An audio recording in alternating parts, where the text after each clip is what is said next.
So, we didn't write this book at all to be a political statement, but a great example right now is look at what's happening in our economy, in our world. We've got problems at the border, we've got problems with inflation, we've got problems with international war, we've got problems with crime, and it's almost like there's a group of people who want to identify the problems and there's a group of people who want to cover them up. If we don't surface those problems and work on them constructively, we'll never solve them. And we're trying to be positive in a toxic way by ignoring the fact that they're there and they need to be solved. They're not going to get better on their own.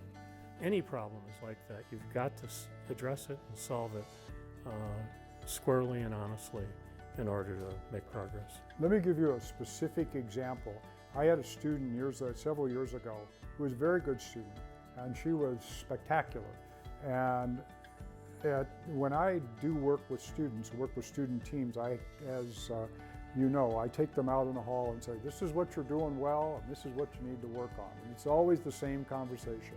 Here's where you're going right, here's where you're wrong. And the first time I took her out in the hall and said that, her and her group, I could just tell something was up. She wasn't happy. And it happened again and happened again. And she was in a number of classes. And then at the end of near her end of her career, she said, she became, very committed to what we were doing and the approach. At the end of her career, she said, I just wanted you to know something, Professor Clampitt. I hated you for 1 year. And I said, why? Because you were the only professor who ever told me I needed to improve on anything.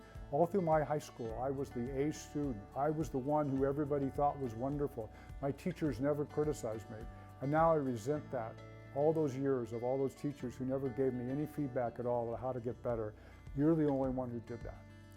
I was like stunned. I could tell something was a little off at the beginning. I could also see her change throughout the couple of years that she was working with me. She ended up asking me to read something at her wedding, as a matter of fact, because she was so taken aback by that. And I think that's toxic positivity.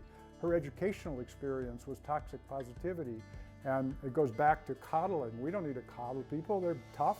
And we can be helpful, and we can be encouraging, but we also say there's some issues we need to deal with. And so I think she was raised in a toxic positivity and educational environment. And we can be respectful of people. In fact, I would argue that if we don't provide feedback about things we can get better on and do better, we're not being respectful of the person. And so that's something that why the word toxic positivity and why that phrase just resonated so much with me.